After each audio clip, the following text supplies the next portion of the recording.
Bienvenidas, bienvenidos a una nueva edición de Testigos, esta serie de 10 capítulos que hemos concebido con motivo del aniversario número 50 del golpe civil militar de 1973 y que, como su nombre lo dice, tiene la pretensión de consultarle a quienes vivieron esa época sus testimonios, sus reflexiones y su legado también, tanto para estos 50 años como para las próximas generaciones. Hemos citado para estos efectos el título de un disco de congreso que se llama Para los arqueólogos del futuro. Qué lindo. Bueno, parte de este programa tiene esa pretensión, a veces hay que ser ambiciosos en la vida. Y nos pone muy, muy contentos, lo decimos de corazón, tener en nuestro programa el día de hoy a uno de los ancianos de la tribu, ¿no? A alguien que hasta el día de hoy es una referencia en el mundo de los derechos humanos, en la arquitectura. Ha sido un forjador, además de espacios públicos en nuestra ciudad, y alguien que nos ha ayudado a preservar la memoria. Nos referimos al arquitecto Miguel Launer, Premio Nacional de Arquitectura. Miguel, muchas gracias por estar acá. Gracias a usted. Encantado de estar en esta radio, que yo diría que casi mi casa. Muchas gracias, Miguel, por esas palabras. Tú naciste el año 28. Exactamente. Ya.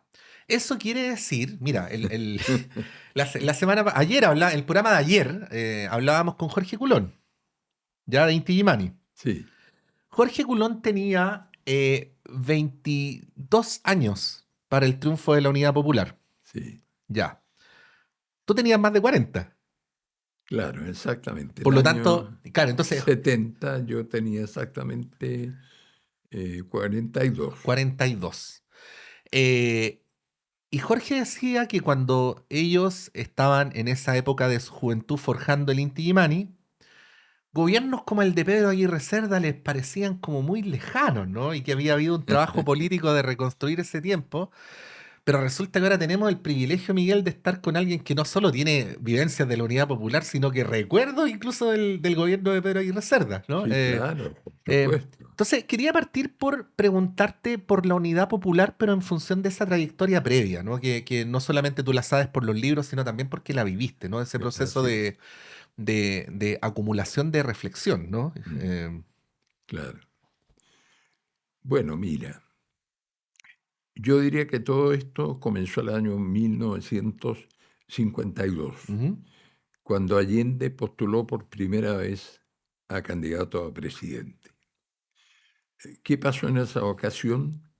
Que su partido, el Partido Socialista, resolvió apoyar en la elección que tendría lugar en septiembre de ese año a Carlos Ibáñez del Campo, un ex dictador. Y Salvador Allende naturalmente rechazó esa decisión y junto con un puñado pequeñito de cuadros del Partido Socialista, se retiró el partido Ujú. y lanzó su propia candidatura a esa elección. La verdad es que dentro de su partido solo lo acompañó la Juventud Socialista en pleno, que dirigía en ese tiempo el flaco José Toa, Ujú. que a su vez en ese año exactamente era presidente de la Federación de Estudiantes de Chile. Y ocurre que en ese año habíamos constituido en la FECH la unidad de la izquierda, lo que se llamó Frente Avanzado Universitario, Ujú. FAU, mediante la unidad del Partido Radical, Socialista y Tú Comunista. eras estudiante de arquitectura Yo era estudiante de arquitectura, de esta Flaco Toa universidad. era Sí. estudiante de Derecho, Ujú. y ganamos las elecciones con el Flaco Toa en circunstancias que estaba en plenitud la represión de González Videla, Ujú. que como tú sabes hizo aprobar la ley maldita en el Parlamento, excluyendo a los comunistas y con numerosas otras sanciones, borró los registros electorales a 20.000 personas, eliminó a 20.000 personas de la administración pública, una racia, Mm. pero por algún motivo en la FECH no se atrevió a meterle mano. y nosotros comunistas postulamos como tales sin ningún problema.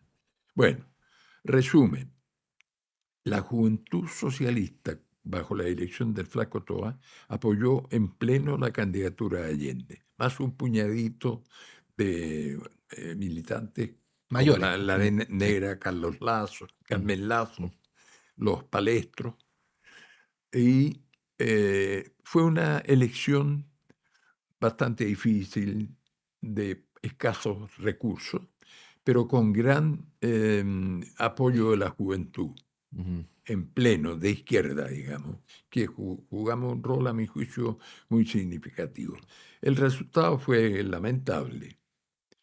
Allende obtuvo solo 52.000 votos y el Paco Ibáñez ganó, entiendo, con unos 400.000. Paco Ibáñez, no el cantante, ¿no? No, No, Paco Ibáñez, Carlos Ibáñez del Campo. Carlos Ibáñez del Campo, Sí. sí. ¿Ah? Bueno, en resumen, eh, ese fue el comienzo. Ujú. Y Allende realmente demostró ya en ese momento su talento de conductor. Realmente nos cautivó. ¿Por qué? Esto me lo encontraba en todas las entrevistas. ¿Ah? ¿Por qué los comunistas empatizaban tan bien con Allende? ¿Por qué sintonizaban tan bien con él desde la época que tú me cuentas, Miguel? Sí, Hasta incluso durante la Unidad Popular, donde todos me han reconocido, incluso habiendo estado en distintos lugares, que los comunistas lo comprendían mejor que los socialistas. Qué hay en la identidad comunista que vio desde ese tiempo a Allende como una referencia válida? Mm.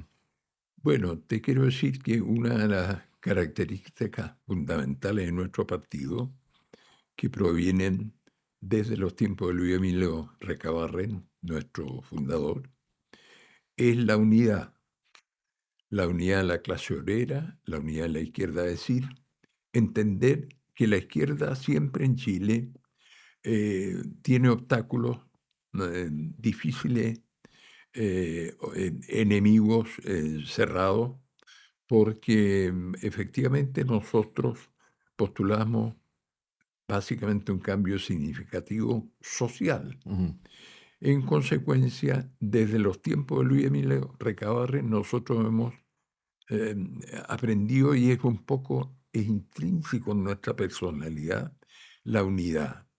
Tú no vas a encontrar nunca en el partido corrientes de opiniones diferentes, ujú, como ocurre en el resto de los partidos. ujú. Nosotros, aunque parezca increíble, a estas alturas, podemos aparecer como dinosaurios, nos regimos por las normas leninistas del centralismo democrático. Ujú. ¿Qué quiere decir eso? Se discute bastante en el partido, pero en el seno del partido. Y una vez acordadas las resoluciones, todos tienen que asumirlas.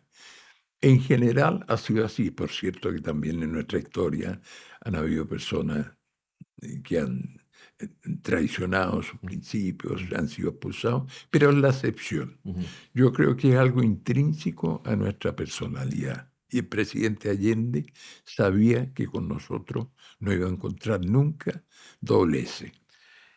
Y Allende también creía en la unidad de la izquierda. Probablemente eso lo Sí, tenían en común, ¿no? no, yo creo que él era, de eso era absolutamente un convencido. Jamás pensó que era posible imponer un cambio social significativo sin la más amplia base de apoyo. Ujú. De manera que en eso plenamente coinciden. Miguel, a ti que lo viviste, quizás te podrá llamar la atención, ¿ah? Pero en la medida que pasan los años, esta sociedad empieza a estar integrada mayoritariamente por personas que no vivieron el periodo, ¿no? Entonces, hay un cierto discurso como si la unidad popular hubiera aparecido en la elección del 70 de la nada. Y eso obviamente no solamente desconoce ese proceso que tú narras desde el año 52, sino Claro, el proceso de acumulación de fuerzas de la clase obrera desde principios de siglo, ya por que citabas a supuesto. Recabarren. Lo que quiero decir es que yo deduzco, pero te pregunto, que si tuvieron esta primera contienda presidencial y les fue mal, pero les fue mal plantando la semilla, ¿no? Claro, Y les fue crecientemente mejor el 58 y el 64 casi ganan si no hubiera sido porque exactamente. la derecha bajó su candidato, uno dice, Bueno, es un grupo de personas que venía pensando desde hace casi 20 años en el horizonte de gobernar, por lo tanto, venían preparándose, ¿no? Claro. Háblanos de ese proceso, ¿no? No, Porque, pero es que además sí. hay dos situaciones muy importantes que influyeron muchísimo en la acumulación de fuerzas Mm, que fuimos capaces de lograr, porque claro, la elección del 52 fue lamentable. Pero ¿qué ocurrió? El año 56 se vuelve a restituir la unidad comunista socialista.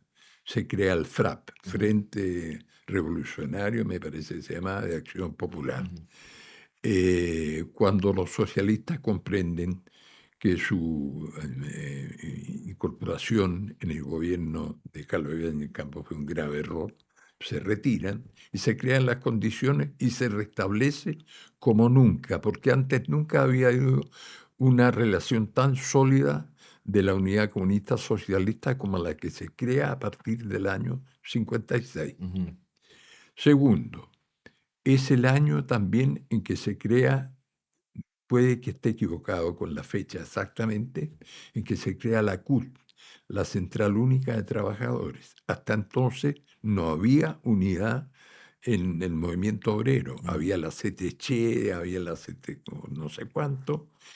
La Central Única de Trabajadores fue un cambio muy significativo. De modo que esa fue una contribución muy importante también para la acumulación de fuerza de la izquierda. Y un último factor que también pasa a ser significativo en esa época es la fuerza del movimiento de pobladores. ujú, Eh, Porque también el año 56, miren lo que son las cosas, tiene lugar la famosa ocupación de terreno que dio lugar, la toma de terreno que dio lugar a la población La Victoria, ujú. que fue un hito muy significativo también en las luchas de los pobladores por su derecho a vivir en un terreno y una vivienda adecuadas. Todo ese conjunto de factores coincidieron para que ya en la elección del 58, la segunda elección de Allende, el salto cualitativo fue muy significativo Ujú, y Allende ya tuvo un respaldo eh, importante. También ya se configuró por primera vez la base de su programa de gobierno, en el sentido que se creó lo que se llamó, creo, Instituto Popular, ujú, una institución que agrupaba a los profesionales de diferentes disciplinas que discutimos en detalle el programa presidencial de Salvador Allende. Por primera vez, capítulos como la reforma agraria, la nacionalización del cobre, tuvieron ya un desarrollo. Se planteó claramente en qué consistirían y cómo se podían Miguel, ejecutar. entonces uno podría decir que el programa de 1970 era una versión mejorada o remozada de los Sí, programas del sí, 58 y del 64. efectivamente. Ujú, El 58 yo te diría que los capítulos fundamentales que constituyeron la plataforma electoral 70 ya estaban configurados, ujú, con una asesoría extraordinaria de profesionales en torno a ello, elaborados siempre junto con las organizaciones sociales, sobre todo de trabajadores y representantes de los pobladores, y alguna que otra organización femenina mm. de ese tipo. Miguel, siendo el Partido Comunista un partido que obviamente pertenecía a la Internacional Comunista en un momento donde estaba la Unión Soviética, eh, pero además habiendo el factor de la Revolución Cubana que emerge con tanta fuerza desde fines de la década del 60. ¿De dónde sale esa convicción de que se podía alcanzar el socialismo a través de las instituciones, de lo que en esa época se llamaba de la democracia Sí, burguesa, ¿no? Lo natural parecía más bien pensar en una revolución a lo soviético o a lo cubano, ¿no? ¿De dónde sale esa convicción? Porque además por algo fue que generó la atención mundial, nunca sí, antes se había claro. intentado, ¿no? Bueno, efectivamente es cierto que eso fue concebido, no me recuerdo el número del congreso del partido, pero ya en el año 1958, en un congreso nacional del Partido Comunista, se establece por primera vez la tesis que en Chile estaban dadas las condiciones para lograr construir una sociedad socialista por vía pacífica, Ujú. no necesariamente por la vía armada. Lo que es cierto, en toda una primera etapa, digamos, en gran parte de la década del 60, conspiró con muchos grupos, sobre todo en el seno del Partido Socialista, muy subyugados por lo que había significado el éxito de la Revolución cubana. Ujú. Nosotros, nuestra hipótesis era que en Chile las condiciones sociales estaban dadas y económicas de tal naturaleza que había condiciones para que pudiéramos iniciar la construcción de una sociedad socialista por vía pacífica. Ujú. Además, era un análisis que provenía también de la historia desde los orígenes de la República Chilena, Ujú.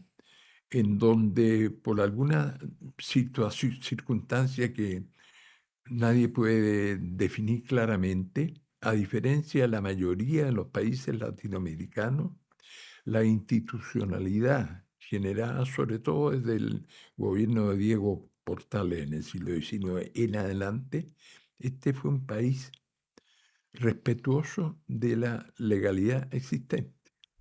Sí.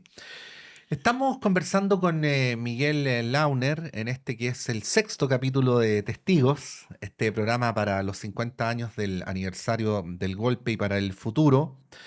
Y bueno, Miguel, tú me disculparás porque resulta imposible resumir 95 años en una hora, así que voy a hacer algunos saltos temporales un poco abruptos.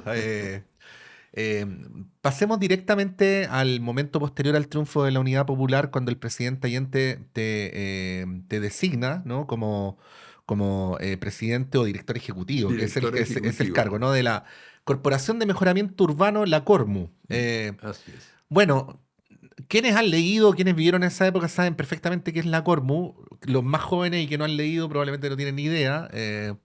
Y no es un órgano muy comparable con nada que exista ahora. Entonces quería partir por preguntarte qué era la Cormu, ¿no? Y cuál era su sentido y razón, para luego hacerte la pregunta sobre un par de iniciativas específicas. Mm. Mira, hay una diferencia muy grande en general en el Ministerio de la Vivienda, tal como se generó a raíz del golpe militar hasta el día de hoy Mm. y lo que era antes, Ujú. no solo en el gobierno de Allende. Ujú.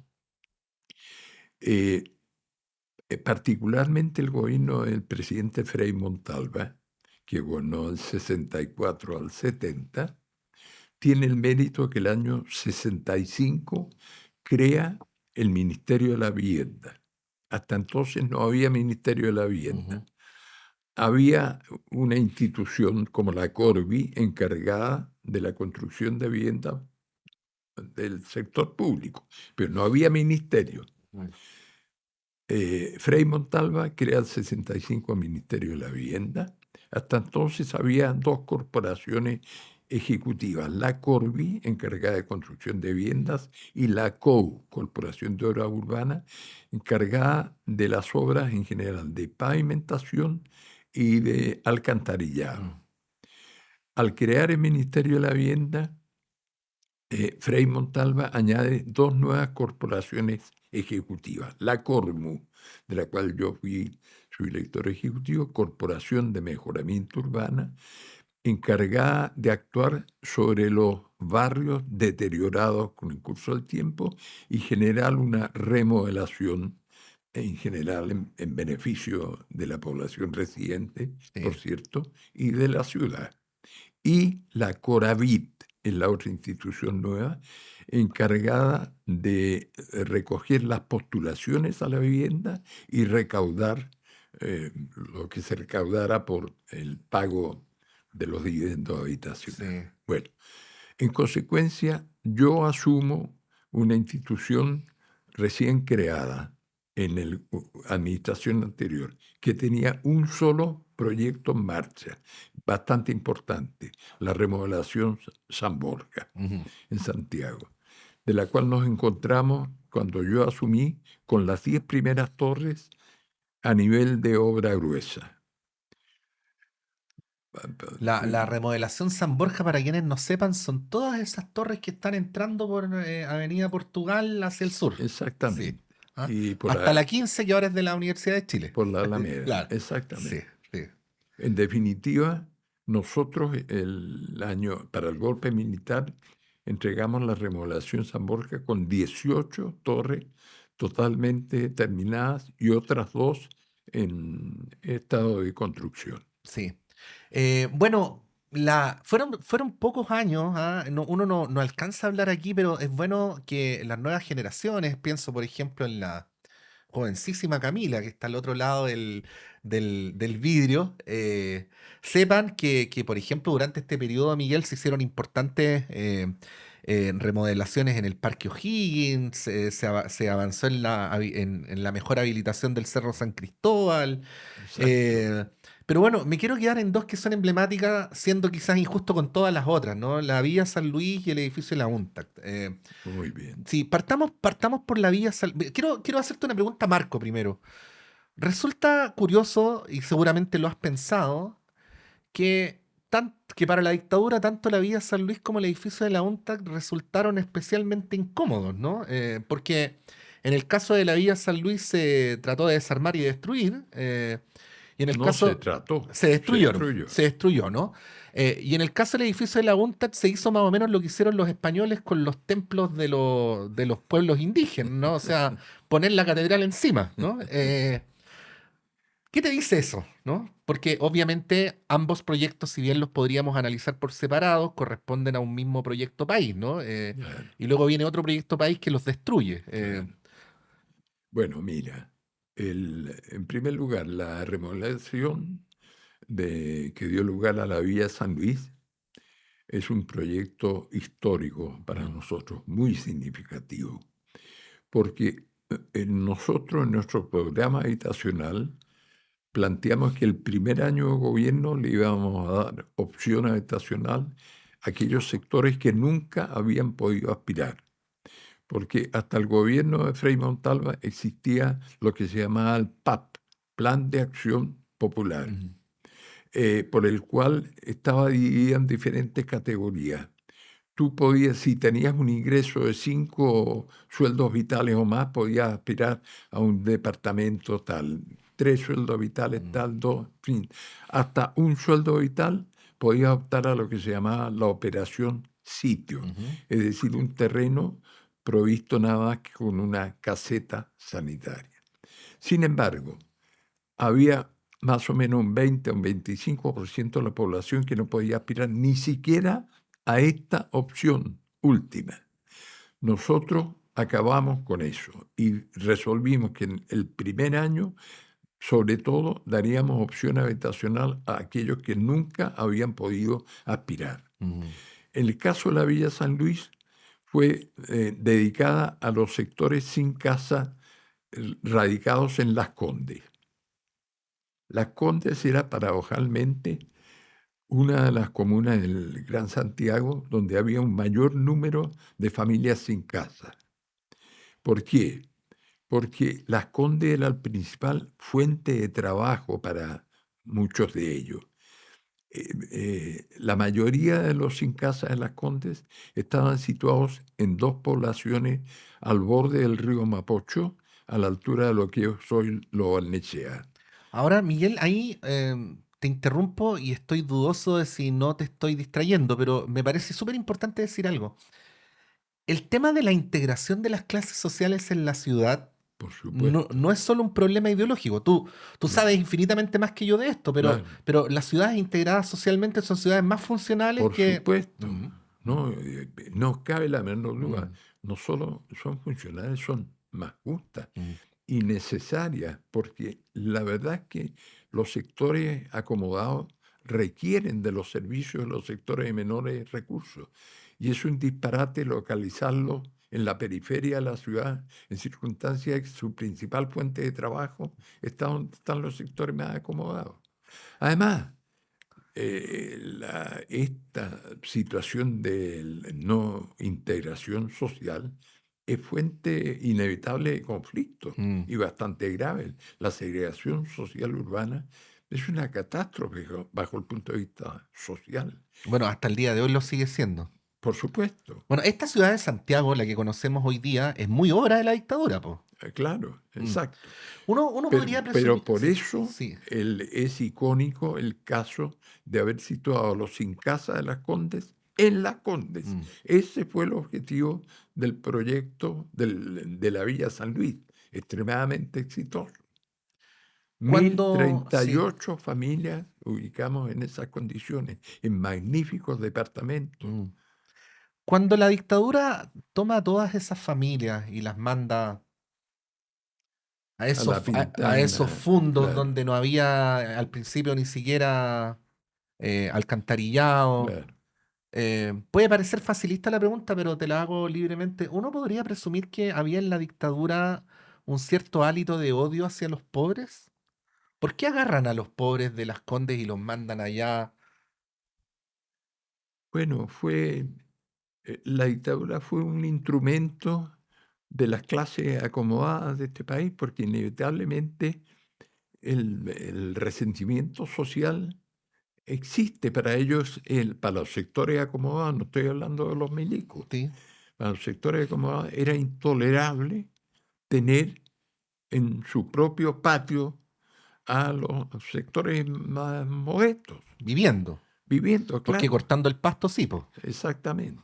Y me dice, es increíble, pero así es. Ujú. Ahora, se aprovecharon de las circunstancias de una dictadura despótica como la que nosotros tuvimos para que fueran expulsados, Mm. con excusas como que esos departamentos habían sido construidos para los militares Mm. y no en circunstancias que todos estaban pagando sus dividendos. Ahí hubo una situación en que la municipalidad de Las Condes fue cómplice, porque la municipalidad de Las Condes nos postergó indefinidamente la entrega de la recepción final de las obras.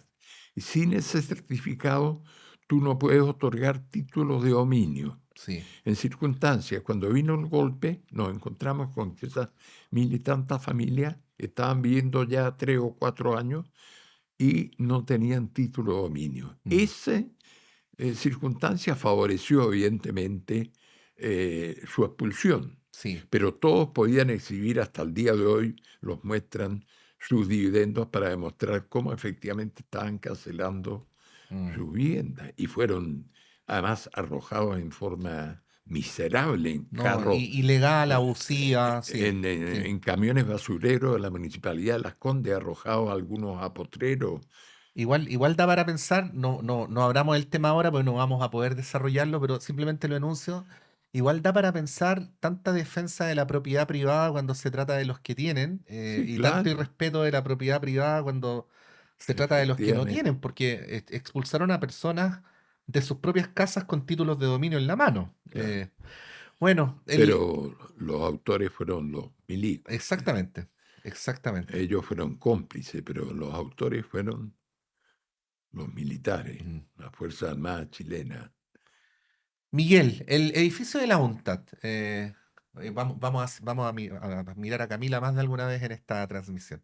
Camila no debe saber cuál es el edificio de la UNTAD. El edificio de la UNTAD es el que posteriormente se llamó edificio Diego Portales, ¿ya? Y es el que ahora se conoce como el Centro Cultural Gabriela Mistral, que GAM, arquitectónicamente es bien distinto al edificio de la UNTAD. Hay que contar la historia porque pasan demasiadas décadas, Miguel. claro, Fue un edificio que se construyó contra el tiempo y UNTAC es la sigla en inglés de la Conferencia de las Naciones Unidas sobre Comercio y Desarrollo, y exactamente. Chile no tenía una infraestructura para recibir a los delegados internacionales de esta conferencia, y ustedes trabajaron contra el tiempo, tuvo a cargo de la obra, y se relata mucho el compromiso mítico, o como una cosa mítica, así el compromiso de los obreros más allá de su pega como obreros, con Exactamente. terminar esto contra el tiempo porque el gobierno necesitaba que esta conferencia se hiciera con el edificio terminado, ¿no? Exacto. Eh, Háblanos de eso. Mm.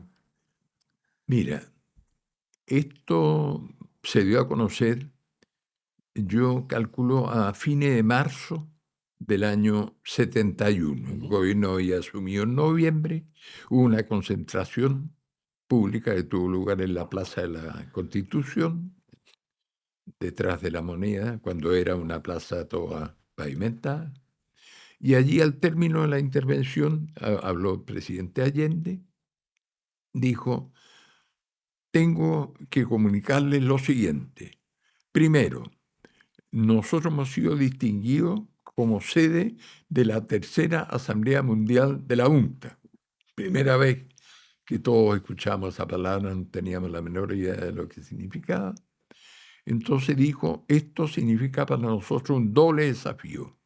Primero, tenemos que organizar una conferencia que reciba a 3.000 delegados extranjeros. Segundo, tenemos que construir un edificio, porque en Chile no existe un edificio capaz de recibir esa asamblea. Y la asamblea se inaugura el 5 de abril del próximo año. Estábamos a fines de marzo del 71.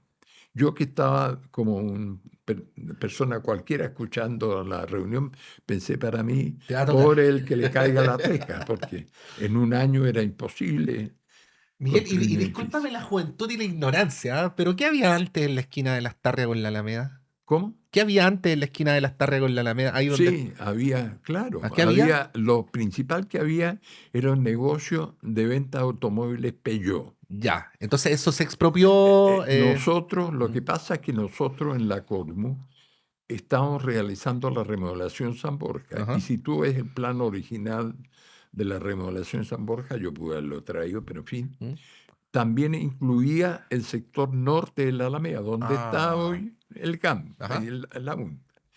De modo que una de las razones, bueno, el presidente hizo se anunció el sábado, el día lunes yo voy entrando a mi oficina y la secretaria me dice: Miguel, llamaron por el teléfono rojo que se vaya inmediatamente a la Moneda.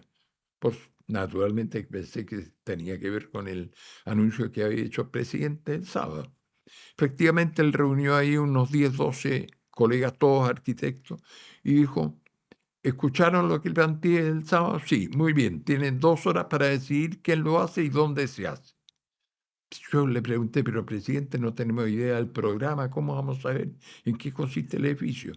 Llamen a Felipe Herrera a Nueva York. Felipe Llamar, Herrera era. ¿ah? ¿Qué cargo tenía Felipe Herrera? Felipe Herrera era en ese momento delegado de Chile, me parece, en las Naciones Unidas. Embajador, sí, sí, sí, Sí, sí, ya. bueno. Naturalmente, llamar por teléfono al año 71 a Nueva York no era lo mismo que llamar ahora. Sí. Y comprenderán. WhatsApp Felipe Herrera, Y claro. obviamente no Sí. dimos con Felipe Herrera. Ajá. Pero en la embajada chilena en Washington dimos con un cónsul que había asistido a la anterior asamblea de la UNTA que había tenido lugar en Nueva Delhi. Y él nos dio unas luces importantes. Nos dijo: primero, es una conferencia que demora mucho tiempo, más de un mes, puede ser incluso más, donde todas las semanas nos reunimos en grupos de 50, 100, 300 en comisiones y de vez en cuando en una reunión de plenaria. Ujú. Nos quedó fija la expresión plenaria, Plenaria. como llamamos a la sala plenaria Sí. de 3.000 asistentes aquí en el edificio que hicimos nosotros. Bueno, con esos datos poco, discutimos algo, vimos dos opciones. Uno, terminar una obra gruesa que estaba inconclusa en el Parque O'Higgins, donde el gobierno del presidente Alessandri, en los años 50, había construido la obra gruesa de un estadio cubierto que se iba a hacer allí, que Ujú. es hoy el Movistar Arena. Que hoy es el Movistar Arena, ya. Pero estaba la obra gruesa de hormigón y punto. Ujú. Dijimos: bueno, eso puede ser una base, hacemos unos tabiques en diagonal, en fin, construimos un cuerpo al lado. Y la otra opción, yo dije: bueno, tenemos el terreno que ya hemos adquirido en el norte de la Alameda, Ujú. frente a la remodelación San Borja, donde seguramente ahí puede tener cabida el edificio. Además, ya habíamos contratado una torre que es la que hoy es la torre llamada Villavicencio. La Ujú. habíamos contratado como una torre más de vivienda de la de San Borja. Ujú. No estaba iniciada, pero ya contratada. Con esos datos volvió el presidente, le planteamos las opciones, no vaciló un instante, golpeó la mesa y dijo, en la Alameda, que lo vea todo el mundo. Ujú. Nosotros, tecnócratas, jamás se nos había ocurrido que eso tenía un valor, que lo Ujú. vea todo el mundo. Pero el presidente, naturalmente, no lo iba a pasar por alto. Ya, y el compromiso de los trabajadores. Eso fue admirable. Piensa tú que nosotros trabajamos en 3 turnos, desde las 8 de la mañana hasta las 4 de la tarde, de las 4 de la tarde a las 12 de la noche, de las 12 de la noche a las 8 de la mañana. Y además hubo decisiones increíbles porque Naciones Unidas no nos entregaba nunca el programa del edificio y había que empezar. Y decidimos empezar, pensando que sabíamos que se necesitaban una serie de salas grandes de reuniones.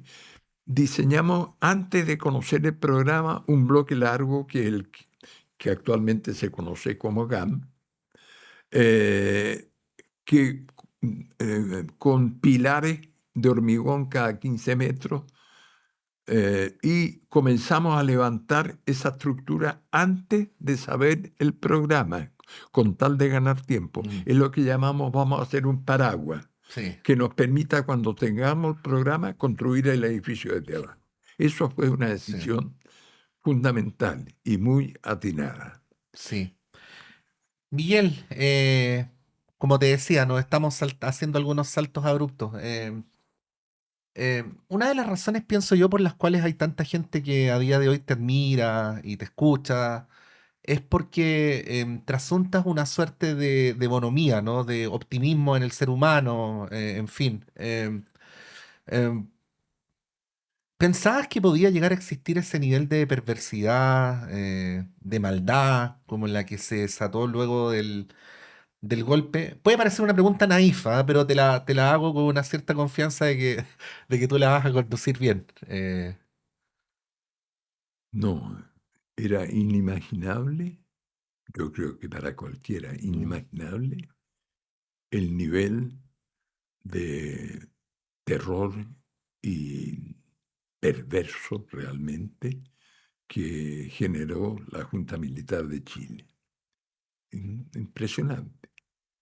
Eh, Nunca en la historia de Chile había habido situaciones semejantes. Mm. Hubo gobiernos represivos, no cabe duda. Hubo campos de concentración Hubo también. campos de concentración, pero el Sí. propio Pinochet fue que dirigió el campo de concentración en Pisagua Mm, cuando Gabriel González Videla mm, aprobó la ley maldita mm. famosa de defensa de la democracia. De manera que sí las hubo. No, pero desaparición de personas masivas como hubo ahora, eh, técnicas de tortura indecibles, increíbles, con las que Contreras impuso como práctica a todo el personal de la DINA, es inimaginable. Y, Piensa que una mujer adiestró un perro para que mm, pudiera penetrar a tanto a hombres como a sí, mujeres. pues, Ingrid Olderlock, ¿no? La Claro, carabinera, entre otros. ¿Y exactamente. cómo? Porque yo me lo imagino, ¿ah? No tienes tampoco a quién reclamarle porque el Poder Judicial completamente corrompido y Claro. silente, no hay Estado de Derecho. eh, de lo físico podremos hablar, pero ¿cómo se sobrevive en términos de, no sé cómo decirlo, pero de espiritualmente, ¿no? Porque no sabes cuándo vas a salir, no sabes cuándo va a terminar, no sabes hasta cuándo te van a seguir torturando, si te pueden matar o no. Claro. O sea, yo pienso que una cosa natural sería como perder totalmente la confianza en el ser humano y en la humanidad, ¿no? Y entonces, ¿para qué seguir? ¿A qué te aferrabas, si te acuerdas en ese momento? Bueno, Mm, ahí está la condición humana. ujú. Efectivamente, yo llegué con un grupo de 36 altos funcionarios de gobierno a la isla Dawson el 15 de septiembre de Con 1973. Sergio Vitar, José Toá, Claro, Orlando Letelier, Los exactamente, Palestros, entre varios otros, sí. exactamente.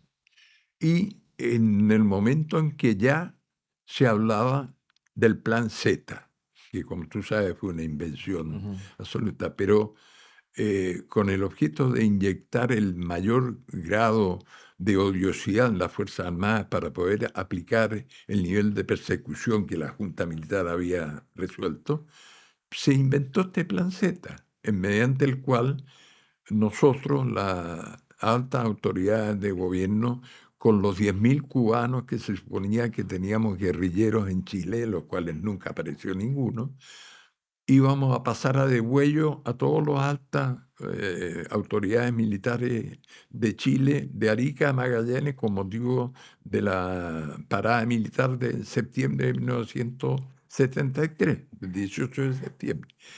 Eso fue inyectado sobre todo para el personal de las Fuerzas Armadas con el objeto de poder generar el nivel de represión que la Junta Militar estimó necesario. Ahora, allí, cuando tú estás sometido a eso, ahí cabe un poco la condición humana. Yo te diría que de los 36 compañeros que llegamos a Dawson, muy rápidamente, salvo unos 5 o 6, el resto cayó en un grado más o menos serio de depresión.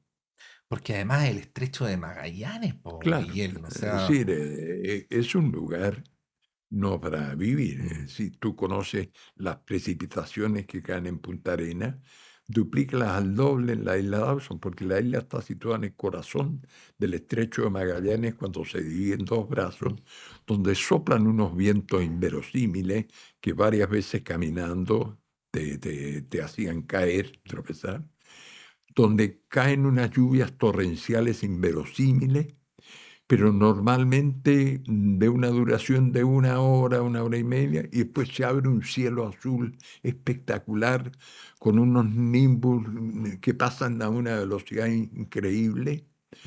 Tú tienes la cordillera de Darwin al fondo del estrecho de Magallanes cayendo nevada hasta las aguas del estrecho. Para mí era un espectáculo inimaginable, ujú. increíble. Me motivaba. Esa contemplación de la naturaleza te sirvió, ¿no? Me sirvió. Mm. El granío de las bandurrias, dramático, que yo no desconocía, en mi Mm. perra vida lo había escuchado. Todo eso junto eh, me impactó, no cabe la menor duda. ¿Estabas en Dawson cuando murió José Toá, cuando fue asesinado José Toá? Sí, Tu compañero de lucha desde la Universidad de desde, Chile. desde los años 50, del año Sí. 50. ¿Qué Claro, sentiste? el flaco, mira, fue penoso porque el flaco Toa nunca pudo sustraerse de lo que significó el asalto a la moneda. Quedó traumatizado. Primero. Mm. Segundo, nosotros, fuera del que estábamos sometidos a un régimen de trabajo forzado, teníamos un régimen alimenticio miserable. Ujú. En la mañana una taza de té con un pan. Al mediodía, a la hora de almuerzo, un plato de legumbre, o lenteja o poroto. Tuvimos, por ejemplo, lentejas 62 días seguidos. En la noche, nuevamente, una taza de té con un pan. Es decir, y el flaco Toá no había comido nunca lentejas en su vida. Ujú. De manera que difícilmente hacíamos los esfuerzos que hacíamos porque comiera. Incluso nuestro delegado Hugo Miranda, un hombre magnífico que había sido senador radical, logró meterse a la cocina. ¿Y qué pasa? El personal militar objetivamente tenía el mismo régimen alimenticio, pero para ellos mataban a un animalito y a las lentejas les rociaban carne, Chicharrón, carne. Ujú, carnecita ujú, ujú. picada. Entonces logró que al plato del flaco Toá le hicieran lo mismo. Aún así, bueno, logramos que comiera algo, pero en fin. El hecho es que cuando en marzo del 74 el comandante del campo le dice: don José Toá, usted se va mañana en libertad, lo engañó realmente. El flaco Toá pesaba 49 kilos, un hombre de 1,94 m de Mm. estatura. Apenas yo lo vi, no se podía abrochar los zapatos. Ujú. La noche misma antes de salir, me acuerdo, estaba tembloroso tratando de grabar una de esas piedras negras que nosotros grabábamos, que recogíamos a la orilla del estrecho, que yo le diseñé a todo el mundo con los monogramas de los nombres de sus esposas, en fin, lo que fuera. Me acerqué y le dije, flaco, te ayudo a grabar. Me dijo, no, me dijo, enérgico, quiero que la Moy sepa que yo grabé esta piedra. Mm, Y él era imposible, me quedé un rato ahí al lado, me quedó mirando como diciendo, ya mándate a cambiar. Efectivamente me retiré. mm, Bueno, el hecho es que un hombre así llegó a Santiago, lo internaron en el hospital militar y bueno, lo sometieron a un régimen sobre todo de tortura psicológica, ujú, por lo que supimos, despiadada contando historias de mujeres que le iban a contar a su mujer y a sus hijos, o robos de dinero, puras barbaridades, que lo dejaron en un grado de depresión total hasta que un día la Moy recibe una llamada, venga a recoger el cadáver de su marido mm, porque se suicidó. Se suponía que se había colgado él con su corbata de la puerta de un closet mm. que no medía más de la estatura del flaco. Es imposible. Bueno, Sergio Vitar estuvo acá la semana pasada. Nos vamos a pasar un segundito, vamos a ver ahí cómo lo arreglamos. Sergio Vitar estuvo aquí la semana pasada y dijo que se enteró porque escuchó a Jaime Toá sollozar sí, claro. con una radio. Tú estabas ahí, ¿sí? Estábamos todos acostados en la Dice que radio. nadie creyó que se había suicidado.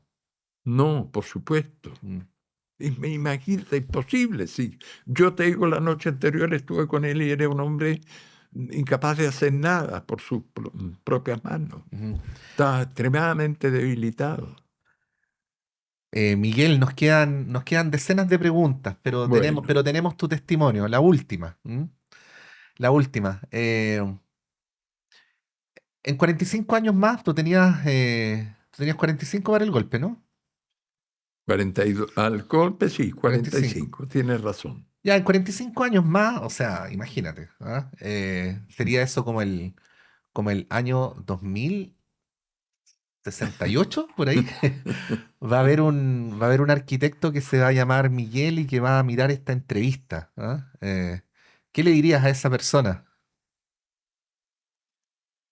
Que yo le diría que a pesar de todo, eh, vale la pena la vida. La vida a pesar de todo, que es el título que tiene el libro de mi dibujo de Dawson. Ujú, O sea, el optimismo a mí me resulta casi intrínseco a mi naturaleza, no lo voy a mm. perder nunca, ni aun en las peores circunstancias, como ya ocurrió en Dawson, donde era difícil sustraerse del cuadro de represión del cual éramos víctimas. Pero en eso está la condición humana. No sé de dónde me salió esa capacidad de resistir y mantener, a pesar de todo, el optimismo, la fe en la vida. Miguel Launer, a título personal y en nombre de la radio, muchas gracias. No solamente hemos registrado esta conversación, sino que la vamos a atesorar. Bueno, gracias a ti y a la radio, que admiro muchísimo. Gracias, Miguel. Esas palabras nos honran profundamente. Hemos escuchado a este anciano de la tribu, a este admirado Miguel Launer, en este sexto capítulo de Testigos. Muchas gracias por haberlo escuchado a él.